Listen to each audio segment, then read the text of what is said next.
Hello guys, কেমন আছো তোমরা সবাই? আশা করছি খুব ভালো আছো। তো আমি একটি মিনি ব্লগ নিয়ে চলে এসেছি তোমাদের সামনে। তো দেখো, আজকে তো শীত খুব পড়ছে, চারিদিকে মেঘলা মেঘলা ওয়েদার। তো আমার রান্না হয়ে গেছে, বড় ডিউটি আছে জন্য। তো এখানে আমি করেছি ভাত, পেঁয়াজ কলি ভাজা আলু দিয়ে, আর আছে কালকের কিছু সবজি, সেটা গরম করে রেখেছিলাম, ডাল আর আলুর তরকারি।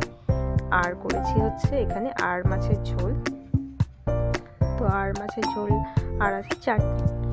তো এই আজকের মেনু রান্না হয়েছে।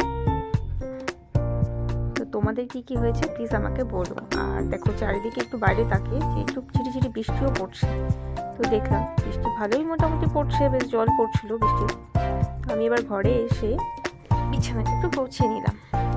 শীতের দিনে বিছানাপত্র একটু দেরি করেই গোছাই, কেননা বিছানায় তো থাকলেই সারাক্ষণ কেউ না কেউ। একটু ঘর টর পরিষ্কার করে নিলাম, ঝাড়ু টাড়ু দিয়ে নিলাম, কারণ বরের ডিউটি আছে জন্য সব কিছু করে নিলাম। বরেরও স্নান হয়ে গেছে, ও রেডি টেডি হয়ে নিল। এবার খাওয়া দাওয়া করে ও বেরোলে আমি স্নান টান সেরে আসলাম।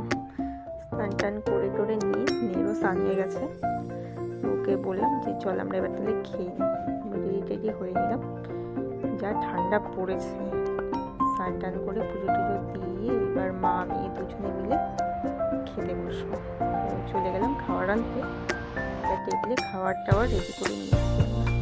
খাবার রেডি করার পর তারপরে মেয়েকে ডাকলাম, ও বসেছে, ও টিভি দেখতে দেখতে আর ওর নেশা পুরো খাবার। তারপরে দুজনে মিলে খেয়ে নিলাম। তো চলো, টাটা সবাইকে। আমার ব্লগটি কেমন লাগলো প্লিজ কমেন্ট করে জানিও।